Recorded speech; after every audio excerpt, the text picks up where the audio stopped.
Okay, good morning. We're going to go ahead and get started. So thank you, everyone. Hello and welcome to day one of the conference supporting school mental health in the wake of COVID-19. We're so happy to have you here with us. We've got a wonderful 2 days planned with presentations from regional and national experts. And we're very excited that you've carved out time in what I know is a very busy schedule to get prepared for going back to school in what are very unique and challenging times. So we're going to start with just brief introductions of the two centers that are co-hosting the conference for you. I'm going to begin by introducing the Northeast and Caribbean Mental Health Technology Transfer Center, and then I will turn it over to my colleague, Amy Malloy, who will introduce the Mental Health Association of New York State. And then after our brief introductions, we'll turn it over to our student speaker, who's really going to help ground us all in why we do this really challenging but very important and impactful work. So the MHTTC is funded by the Substance Abuse and Mental Health Services Administration, or SAMHSA. And the intention of this funding is to enhance the capacity of the workforce to provide effective services and supports to people living with mental health conditions. And this includes educators, school administrators, and all school staff. And so we do events such as today's to try and enhance the ability of individuals in schools and supporting our youth and students to be able to address any mental health concerns that they may have. Our regional center addresses the needs in New Jersey, New York, Puerto Rico, and the US Virgin Islands.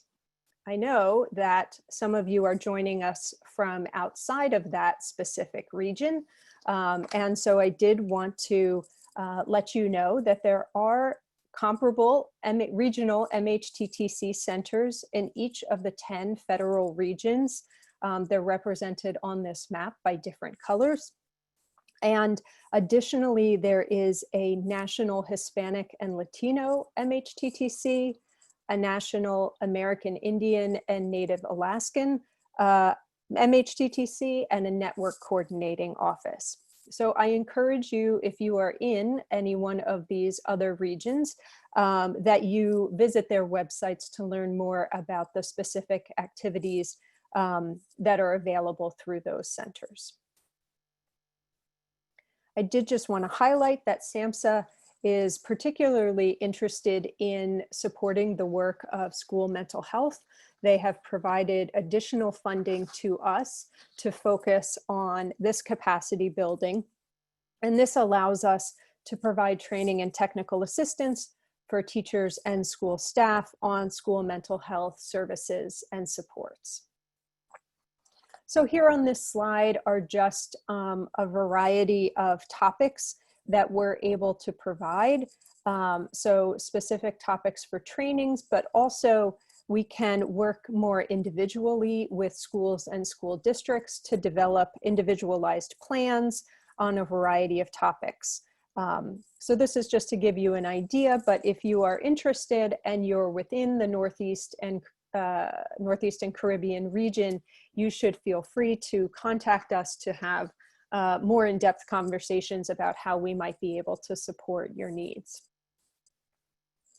We do also encourage you to subscribe to receive our emails to be informed about upcoming events, products, and resources. We both talk about what we're providing, but we do also share information about activities and products that are developed by the other regional MHTTC centers. So before I turn it over to my colleague, I did also want to review a couple housekeeping items related to this conference. You have all received via email a conference program, and I encourage you to keep this handy as we go throughout today and tomorrow. It provides the times and descriptions of each of the sessions. It also provides each session's Zoom link.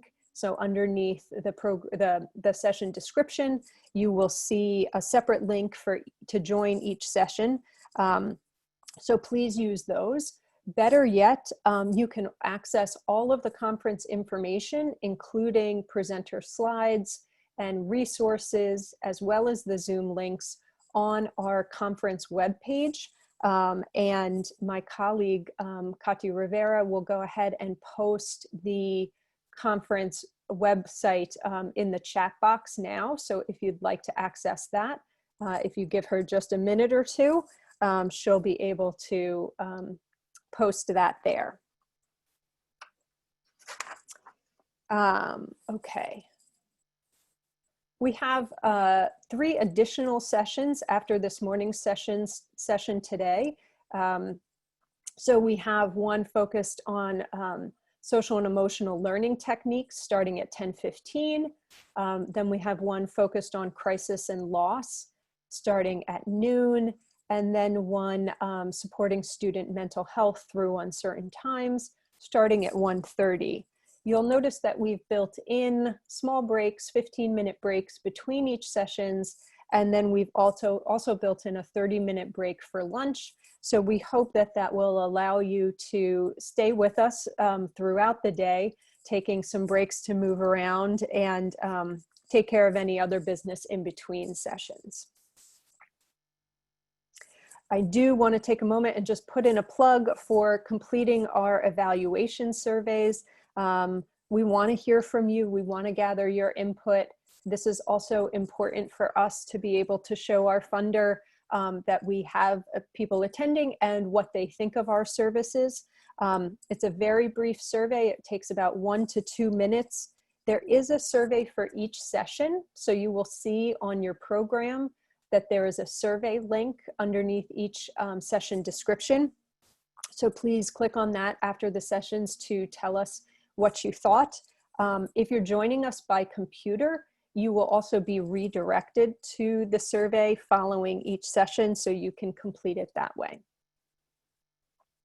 Did want to let everyone know that we are recording each of the sessions, and those recordings will be available on our website after the conclusion of the conference, probably by early next week. So you can access them there and feel free to share those with your colleagues as well. Just a couple more things. We will be using the Zoom platform for each of our sessions. And there are 2 ways that we want to encourage you to interact with us and the presenters. The 2 features that I want to encourage you to use are the Q&A button. It's typically at the bottom of your screen, but I guess it depends how your Zoom is set up. We want you to use the Q&A to type questions that you have for the presenters. So Q&A feature for questions that are to be presented to the speaker of each session. At the end of each session, we've set aside some time to address those questions and answers, time allowing. There's also the chat box, and you may have noticed that both some of the facilitators today and some of your fellow attendees have already been using the chat box. We're happy for you to do that. Please use the chat box to communicate with each other and to share ideas, thoughts you're having as you're learning, other resources you might be familiar with. We really want to encourage you to do that, both to stay engaged with the material and to benefit your peers with your information and knowledge. You can control who can see your chat comments. So if you click on chat at the bottom, there's a section that says to, T-O, and there's an arrow, a drop-down arrow, and you can select that only the panelists can see your comment, or you can change it to panelists and all attendees, and that means everyone can see your comment. So if you want everyone to see it, just make sure it's set so that everyone can see it. And if you only want the panelists to see it, just make sure it's set that way. This was also in the program you received. It's just a little brief orientation to Zoom, do want to reassure you that all attendees are automatically muted and their cameras are automatically turned off, so you don't have to worry about that. And it does just orient you to where the chat and the Q&A functions are. Everyone attending will receive a certificate of attendance for the sessions that they did attend. You'll be receiving those next week sometime. The MHA of New York State has also been able to provide us with CTLE credits for educators in New York. They're approved for 3 of the sessions: today's session 2 and 4, and tomorrow's session 2. And if you go to our conference webpage, there are instructions about what you need to do to secure those CTLE credits.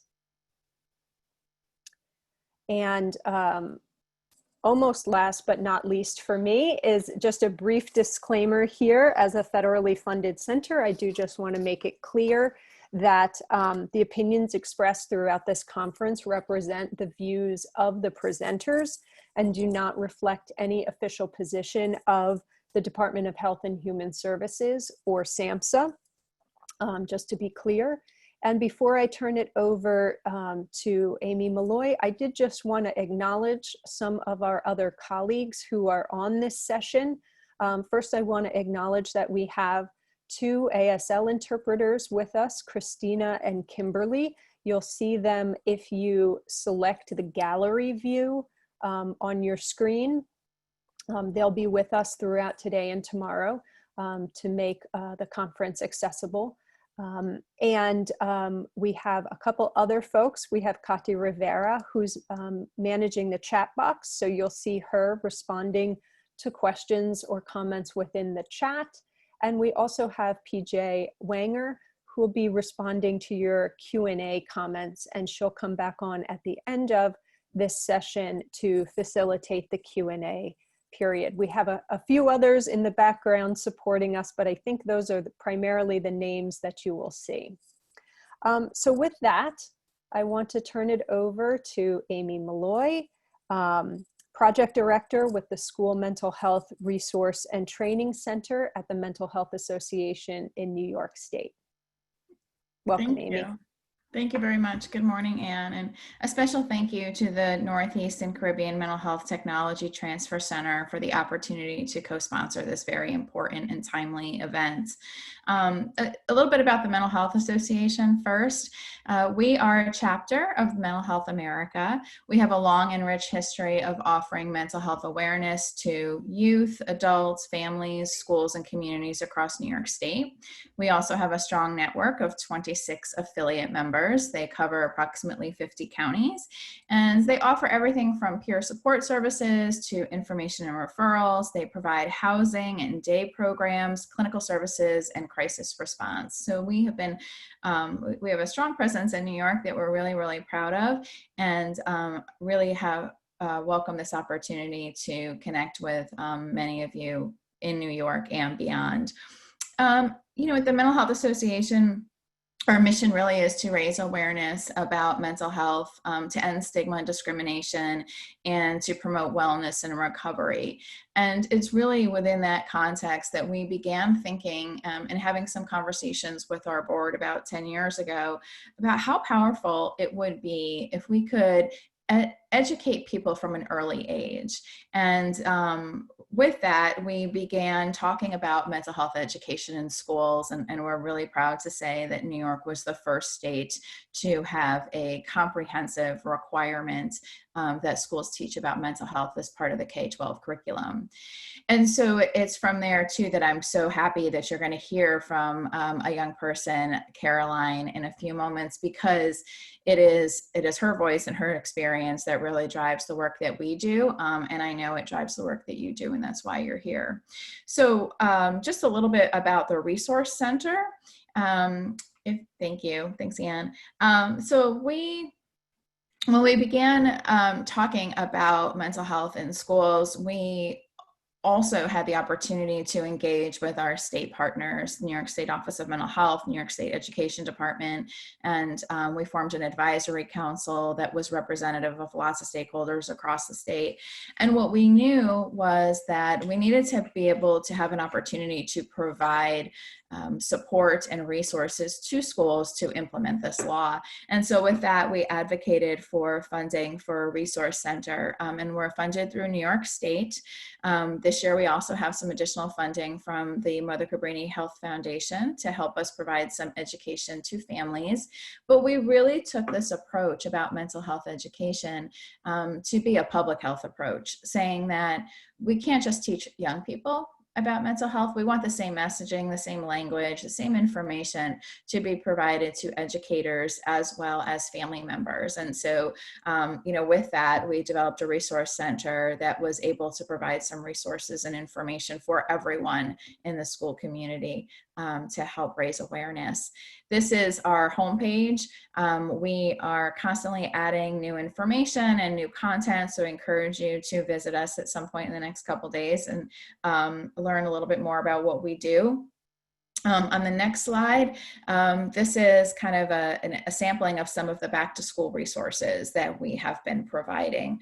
A few weeks ago, we enlisted a few panels of educators to talk to us about their experiences in the last couple months of the previous school year, talked about the challenges, really interestingly talked about the opportunities and kind of the unintended benefits of working remotely and working remotely, providing remote learning to students. That was a really great conversation. Those recordings will be there for you to view. We also have lots of trainings, both live webinars and self-paced online trainings. As was stated earlier, we have the opportunity to provide CTLEs in New York State for some of the sessions. We're happy to be able to do that. And then really we've just been focusing on what are some instructional strategies that can help educators get back to the beginning of the school year, focusing on student mental health, building resiliency, building connections, which is so important for young people and was a little bit challenged in that remote learning environment. I think at the end of the day, I kind of go back and forth between how difficult this time is and also how exciting it is in some ways, because we are stepping outside the box and we're kind of looking at learning in a way that we hadn't looked at it before. We're talking about mental health in a way that we haven't talked about it before. And today and tomorrow's sessions, I think, are two really great examples of how we can kind of rethink youth mental health, student mental health, how we approach learning. And there's some really great sessions lined up for you in the next couple of days. So I want to thank all of you for taking the time to be with us. As Anne said, this is a really busy time and we appreciate that. But thank you for being here with us. And now I think we're going to turn it over to our next speaker. Thank you so much, Amy. I appreciate that. Thank you for being with us. Let me just advance the slide. Here we go. So we're really excited today to have Caroline Shea with us. Caroline is a 2020 graduate of Point Pleasant Borough High School in New Jersey. So somebody who experienced the challenges of graduating during the pandemic. This fall, she'll be attending Johnson & Wales University in Providence, Rhode Island, where she'll be studying sports entertainment and events management. But that's not why we brought her, although that's wonderful, and congratulations, Caroline. In high school, Caroline helped create a website called Dawn, Depression Anxiety Wellness Network, with some of her peers to help kids and students navigate day-to-day activities and help them gain access to resources that could help them with different coping skills. And she has a bit of a personal story to share as well. So we're really happy to have Caroline with us today. Thank you. And I'll turn it over to her. Thank you. Hi, everybody. I'm Caroline, and I'm just going to be letting you know a little bit about my point of view as a former high school student and a student in general with mental health. So just a little bit before I start speaking, I'm Caroline. I just graduated Point Borough. I'll be going to Johnson & Wales. I love to cheer. I was a cheerleader all through high school, and I will be in college. I did marching band, and I have 2 sisters, and they are my best friends. My older sister is 20, her name's Kirsten, and my younger sister is Casey, and she is 16. So Casey, she's 16 years old. She'll be a junior in high school in the 2020-2021 school year. She throws for track. She plays field hockey. Those are her 2 best friends, Lily and Noelle. And she has a bubbly personality, and she is so happy. But what people don't always see is she has ADHD, anxiety, depression, OCD, and she has fear of leaving the house. So every day she takes 9 different vitamins and medications. She's had to change her diet, but it's not something that the average person can see about her. But that's just something I've always grown up with this sister who has something that's a little bit different than everybody else, but it's hard to see. You can go to the next slide. So for her specifically, she has her schedule. And when something changes in her schedule, whether it's a field trip, a fire drill, there's a substitute that she didn't know, a pandemic, it's hard for her to refocus and be like, okay, this is still my schedule. Because if it goes from English to math to science, and there's a fire drill in between math and science, she can't focus on science anymore. And so having an IEP, I was put into her IEP saying, if need be, she can text me and I can go to the class that she's in to help her calm down. And having that consistency is something that really helped her, whether it was me, whether it was her designated teacher that she had most of her classes with, whether it was a place that she could go. Having consistency throughout the day helped her so much, as well as having backups. Like if I wasn't in school one day, she knew, okay, well, this teacher's always here. And if that teacher's not there, then this teacher's always there. So she always had a backup. She was never scrambling and trying to figure out, like, what do I do next in school? So it sounds really strange, but something that helps and that I've seen help is to have a safe place that is not guidance. For a bunch of my friends who also struggle with mental illness, it was the performing arts department, and it was going to the acting room or to the band room. And it was just a place where they could feel safe and at home, not in guidance. I only say this because when my sister was a freshman, she was having a panic attack and an anxiety attack, and she knew to go to guidance if she needed help. When she got to guidance, she sat in the waiting room for 15 minutes, which only made the anxiety grow. So sometimes if you go to guidance, they will help so much. But if there's a wait, it just lets that anxiety build up and it actually makes it worse. So having a backup plan and a backup place to go, just in case the guidance is full and there is a wait, will help de-escalate their panic attack a little bit quicker than if they're just sitting and waiting for a guidance counselor. I know it's virtual this year, so it's hard to have a guidance because there's no office they can go to. So you really want, as a teacher, it really helps to get to know the kids. Like I loved it when my teachers on the first day, they didn't straight out just say, this is the curriculum. Like this is what we're doing this year. They were like, who are you? I'm teaching you all year. I need to get to know who I'm teaching. And just make like a slight connection and just say hi to your students on the first day. It's virtual for some of you, and I know that's very strange. Some of my classes are going to be virtual, and it's a very odd experience. You also want to make sure that there's resources available even though you're not in school.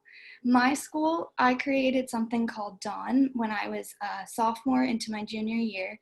It's the Depression, Anxiety, and Wellness Network, and it is a website that has resources, a journal, crisis lines.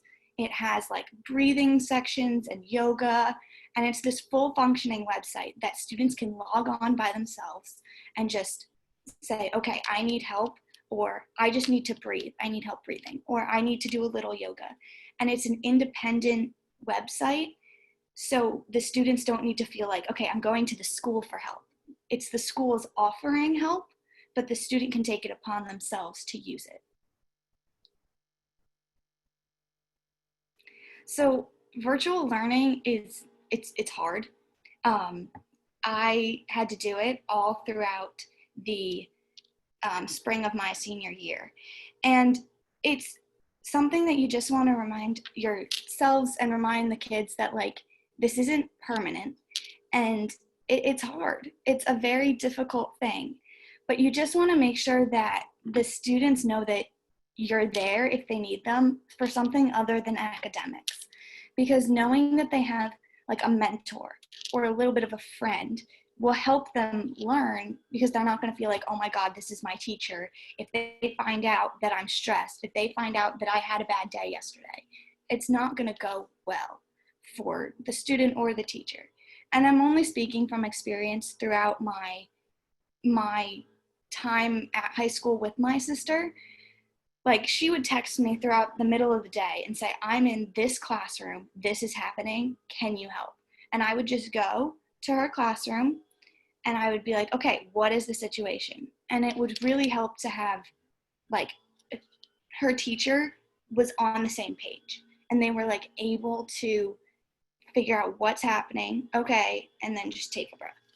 And throughout virtual, it helps to just check in, whether it's a daily check-in and you say like, okay, every day here's your like do now check-in. It's on my website or it's on Google Classroom or through the Remind app. Because my sister gets very bad anxiety to email her teachers because she finds it so formal and so like, this is how you write an email.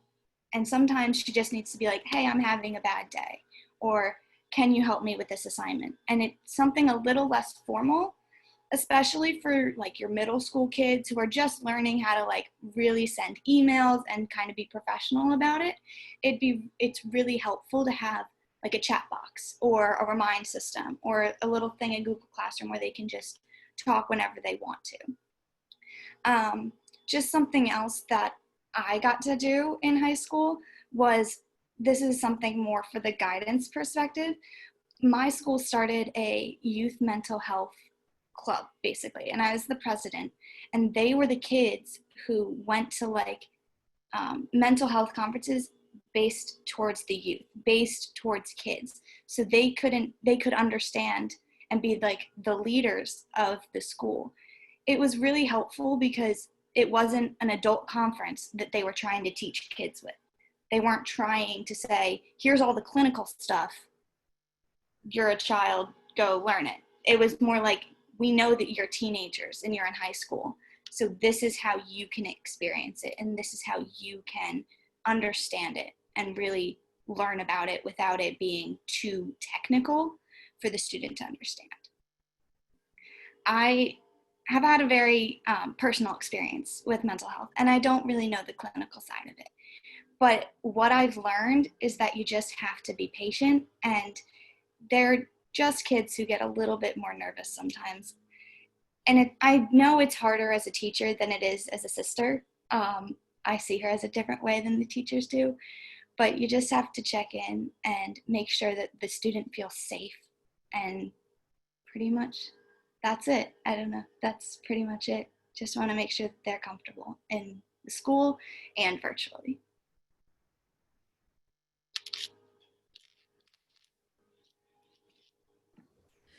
So we encourage you to put your questions in the chat box. Caroline, we just had a comment in the chat box that one of our participants, Stephanie Hartman, just wanted to thank Casey for us. So brave of her to allow you to share her story and your connection with this. So appreciative. So just a comment for you, but no questions are coming up. I just have a question though, Caroline. Is there something that you can tell the educators, since you're going to be going on to college, that would help somebody like your sister? And that was one of the questions that just popped up in the chat box. How will your sister deal with you being at college this school year? That's definitely a big concern for her because she sees patterns very easily. And when she was in 7th grade, she went to an outpatient program and she didn't come to school. And then 2 years later, she went to an outpatient program. It was at Gen Psych, and she didn't go to school. So in her mind, me not being there, she sees herself not being able to get through the school year. So we've put a system in place where she would text me when she gets nervous. And even though I can't be there, one, she can always still text me when she gets nervous. Two, we've set it up so that she has the same teachers as last year. So there's consistency from year to year. And going virtual, it's a little bit different because she's not going to be in school, but when she's doing her school, my mom will be around. So she'll have a familiar face to get her to start the year, and then she'll get in a groove, and once she gets the consistency in the schedule, she'll be able to kind of see the rest of the years it's going to be okay. Even though I'm not right next to her, we'll kind of like phase it out instead of just saying go into junior year, if that makes sense. Okay, and another question that's come up, Caroline, was how old was your sister when she was diagnosed with ADHD and anxiety? We started seeing, my parents more, I was very little, but they started seeing symptoms and really like a diagnosis when she was about 5. But I don't think she got actually diagnosed until she was in about 5th grade. But they knew that she was a fussy baby, and then you could just see, since they diagnosed, they're like, oh, well, that was a symptom. Oh, and that was a symptom. So when she was a very little, like about 5, but she actually got diagnosed and they started treatment and stuff when she was about 5th grade. Okay, and we have 2 questions that are similar. Could you please tell us a little bit about how you started the Youth Mental Health Club, and how were the youth identified that were chosen for the Youth Mental Health Club in the high school? So when I got to high school, they had the Youth Wellness Council already set up. It was started with help of SPTS, which is the Society for the Prevention of Teen Suicide. And they started guidance chose kids who were well-rounded, who were compassionate, who teachers recommended, saying like, this is a genuinely nice kid who can feel and be compassionate towards those. So my freshman year, I was included into this group. I got invited to join, and it was a great intro to see a little bit more of my sister's people, I guess you could say, without just seeing my sister. Like I could learn a little bit about it to help her. And then I stayed in the club all 4 years, ended up being the president my senior year. And we went to conferences, and we had wellness summits at school. And it was just a way for kids to help kids instead of teachers helping kids. Okay. We have a question. My daughter has a ton of anxiety, ASD, and struggles with change. Does your website offer the opportunity to connect with others experiencing the same things? We don't have users connect with other users, just for privacy and for we don't want to ever, it's more the privacy, but being a school, we don't really want the user's identity or any personal information going out there. So when we created it, we created places where the student can go and talk to somebody, but it's not necessarily another peer, just for privacy issues. Okay, and Caroline, lots of questions for you, but do you believe that online virtual classes are beneficial for your sister to flourish as well, or even better as physical classrooms, assuming teachers establish the same efforts of friendly communication? I think if the teachers communicate, for my sister specifically, communication is the biggest thing. It's going to be a little bit harder online just because it's different. It's something she has to learn new, but as her teacher has been amazing with communication, and just saying if you're struggling, if you need a little help, reach out to me. I'm available for all school hours, not just the class, not just the hours you have me. So I think being able to communicate is one of the biggest things. It will be a little bit difficult, but it will definitely make the experience a lot easier. Okay, and a couple more questions about the mental health club. How would a student start a mental health club in school? I have a few students who just discussed doing this. I think you're incredible. And how many individuals are in the group? And how do you manage with confidentiality within the club? So we have I believe there's about 20 kids in the youth mental health club. And if you go to SPTS and Second Floor Hotline and you look up, they have a lot of summits where you can take students and they will learn there how to start their own wellness group. I know specifically in like Ocean and Monmouth County in New Jersey, that's where we learned about our club, was the summits and going places. But if you reach out to SPTS, which is the Society for the Prevention of Teen Suicide, they are a big supporter of these clubs. As for Dawn, that was a personal website that I created through my software engineering class. My teacher said, you have to make something that'll help somebody else. You're not going to come in this class and make video games. So I saw an opportunity. I got my 2 friends on board and we created this website to help separate from the club. So they're 2 different things. Okay. Question, how can we do this if our school doesn't allow students to use their cell phones in class? Do you have any ideas for that? Yeah, so the only reason I was allowed to have my cell phone was because of my sister's IEP. My school doesn't really let us have cell phones in class all the time either. So knowing like if a child gets really anxious or really nervous or a student gets really nervous, let them know, almost like a buddy in each class. Be like, okay, well, when I go to English, I'm with Sarah. Sarah's in my English class. We're good friends. She can help me if I get nervous. When I go to math, John, he's in my class. I know that he's there and he's safe. It's just, and so keeping that consistency, and if that person's not there, then they can be like, okay, in my next class, this person's here. And so it kind of gives them like, almost like a friend or a safe person in each class, so that when they get nervous, they can say like, okay, this person's here. I'm going to be okay. We're together. I can do this. I mean, it's going to be a little bit harder virtually, but at least in person, if you can't like text somebody that you specifically need help, letting them know that they have a person in each class or a friend in each class will really help them get from class to class. Okay, and some other questions. I'm going to combine these 2. So what other accommodations or modifications were successful for your sister? What things were tried and did not work? And what would you suggest for someone who is 11 years old, who has ADHD and anxiety, and how their school can help? So my sister, she has an IEP, so she doesn't have to take standardized testing. And her academic classes are in an elementary style room. So she's in high school, so she doesn't switch classes for academics. She has one teacher all day, which helps with the anxiety of switching classes. She leaves his classroom for specials. So like she takes an art class and she takes a Spanish class, but majority of her day is based in his classroom, and that helps tremendously because it minimizes the amount of teachers she sees, and she gets to leave for lunch.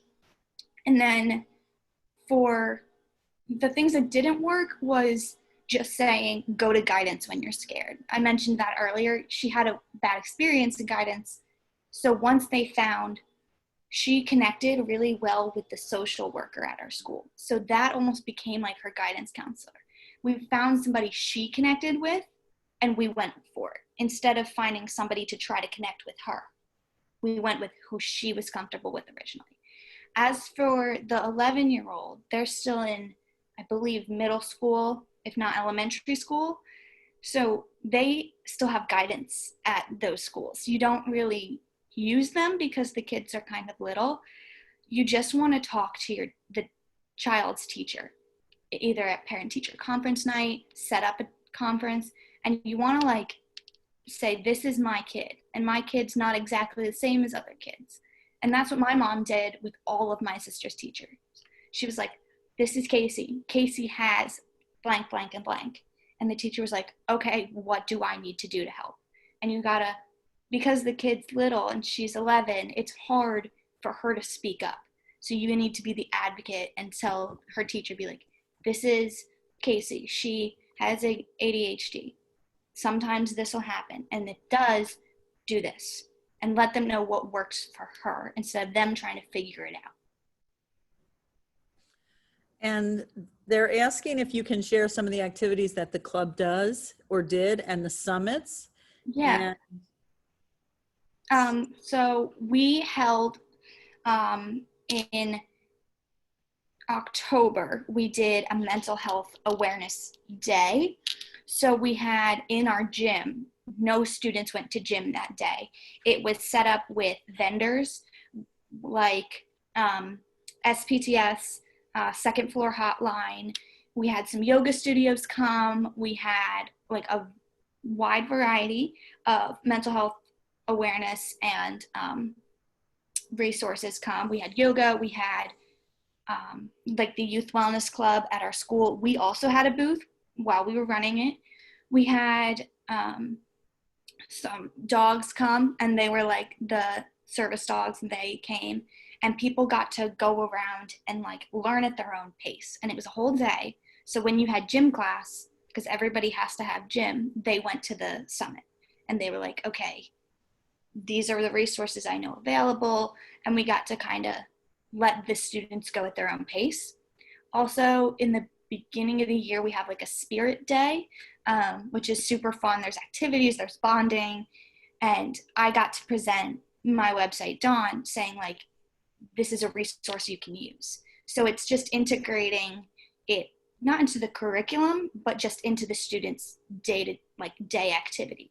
So it's not like a choice whether they can learn about it, but they have to learn about it, but it's at their own pace. You're not forcing anything on them. We also, the summits, we went to one at Brookdale Community College, and it was like for all of the other youth wellness clubs and other students. So it was a student-based summit taught by more professional people, which was really fun. It was a full day thing.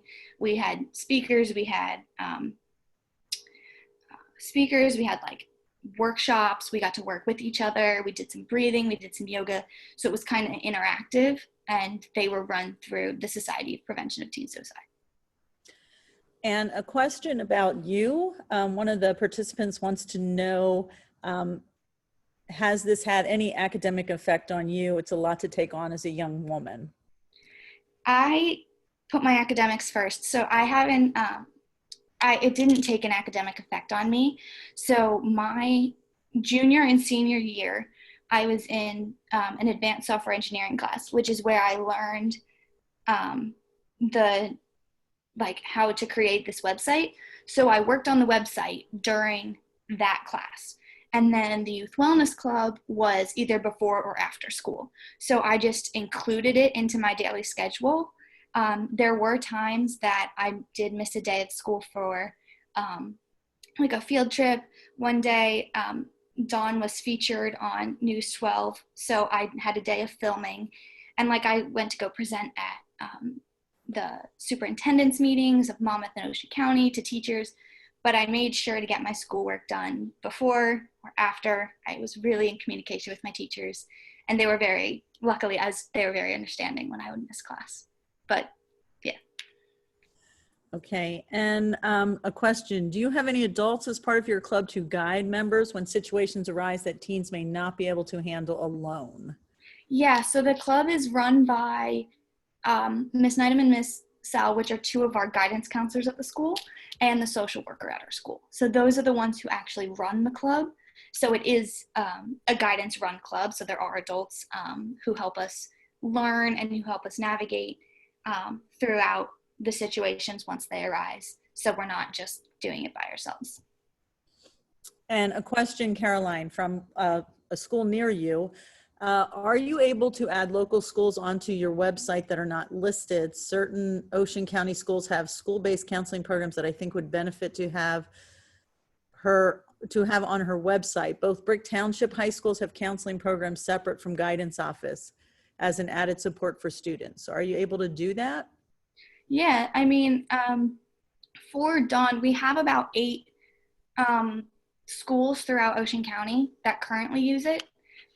There's like emails in the information at the top right of the website. And if you email either me or either of the programmers, we will get back to you and we can help you integrate and set up your school in the resources. Okay, and another question, Caroline, how do you take care of yourself as a supportive and understanding student? It's sometimes very hard to go from a full day of school with my sister to living at home with her. And it's not just my sister that I can help. I've been very fortunate enough to help other kids, like my friends I have one friend who has really bad anxiety, but she loves to perform. So before performances of a musical or a play, like I can help calm her down. And I try to take some time for myself, but because I like to do it, it really isn't so much of a burden. It's more of like I get to help people, which is super awesome. But there are times like when I'm cheerleading, I'm just focusing on my cheer and just that's where I am in the moment. When I'm in marching band, when I was in high school, like I did that in the moment. And you really learn to like focus on what you're doing instead of worrying about everything at one time, because that would just be way too much to handle. Another question, Caroline. Did you find that students were able to open up and express their concerns about mental health issues during the summit? Yes, they were during the summit outside of our school that I got to go to. It was really interesting to hear other students' perspectives that weren't from my school, and everybody was very open and very into talking. When it was in our school, it was a little bit quieter just because everybody knew everybody, so it was a little bit, kids were more hesitant because they didn't want to like say something and then somebody else hear it, but we got a lot of feedback more privately than speaking up in front of everybody. But there were a bunch of kids who were like, hey, I really want to join this club, or hey, this is a really cool resource. So we heard a lot of feedback, but some of it just wasn't very public, just from the students' comfort level. Okay, Caroline, I'm not sure if you're going to know this answer, but someone is asking, what about grades K through 3 resources, specifically elementary age? I don't know the specific resources. I was little when my sister was little. We're only 2 years apart. So when she was from K to 3, we didn't have a lot of resources in place for her because she wasn't technically diagnosed yet. All I knew was that she didn't go to school a lot and she was having like temper tantrums, but I was like, kids have temper tantrums. So I didn't really know. I know looking back now that you want to talk to the talk to the teacher. I know I've said this, but I don't really know the specific guidance resources. I just know that if you can talk to the teacher, maybe they'll know resources or they'll know specifics of what they can do. I don't know the specific guidance resources or anything for that though. So maybe Amy, can you address that question also? K through 3 resources? Yes, absolutely. So, and can you just repeat the question so I make sure that I heard it all? So the question was, what are resources for K through 3 elementary school children? So what a lot of schools are doing beginning in elementary school is really beginning to implement some social emotional learning activities. And there are certainly an array of resources, places where you can go to find programs. I would recommend a first look at CASEL, CASEL.org. That's the Collaborative for Academic Social Emotional Learning. They actually have some program guides that review a lot of social emotional learning programs and the research specifically into those programs. There are some outcomes that we know from research that we get from social emotional learning programs, like fewer disruptive behaviors, better academics, better attendance rates, et cetera. And so through the CASEL guides, you can really look at certain programs and see how do they align with those evidence-based outcomes. But also I think just the idea of bringing social emotional learning into the classroom at that level is so important. You know, when we advocated for mental health education, it was really talking about this Tier 1 universal approach to educating students and providing them with support so that both the students who might be struggling will benefit from it, but so will all students. And it's really about just building the capacity for our young people to learn to recognize their emotions, to manage their emotions, to build positive relationships. It's really coping strategies so that students have those as lifelong skills and they begin to develop them in elementary school. So I was looking at your website, Caroline, and on there she has some links to things like breathing exercises, which is just a great strategy to teach even little kids to, when you're feeling stressed, here's how you can focus on your breathing. And if you go to YouTube, there's a ton of great little visuals that show kids how to belly breathe, or how to breathe in through to a count of 4 and out for a count of 4. And just those like really basic skills are helping those young kids. We have some on our website as well, and we're in the process of developing a virtual wellness room that would include some of those strategies, similar to Dawn website. But it's a great website, Caroline. Nice job. So no more questions, Caroline, but just some comments for you. Wow, thank you, Caroline. You presented wonderfully. Thank you so much, Caroline. Yes, all the best to your sister. Caroline, thanks for sharing. You're a very mature woman. And Caroline, thanks for sharing your story with us. Your sister is very lucky to have you. Thank you, guys.